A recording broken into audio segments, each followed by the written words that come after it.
This is me carrying out work on a Regency Mhs boiler. This is the inside. You have two burners inside this unit. This is a look inside, looking up at the heat exchanger. This is the probes out and me giving them a clean. Here cleaning the probes. Also got my brush out attached to my drill and gave the burners a nice brush down.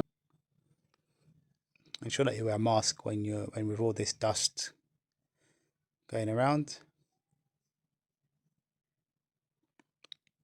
This is the burner ready to reconnect.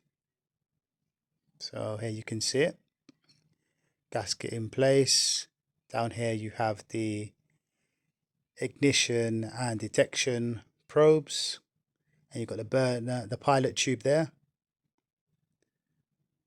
gas valve. This is the other side of the burner being brushed down.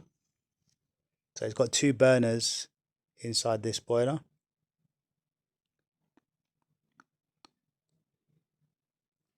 So here I am just brushing off all the dust, giving it a nice clean. You can see the holes there. Sometimes the holes get blocked.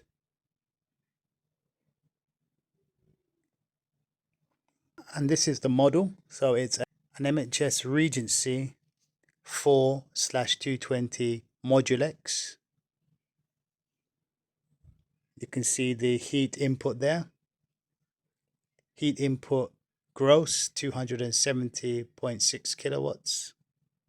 You can also see the gas rate is 25.8 meters cubed an hour.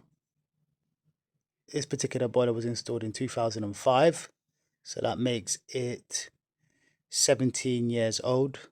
It's still going, but it's due for being changed. Thank you for joining me. Let me know if you've worked on any of these boilers. Until next time, bye bye bye.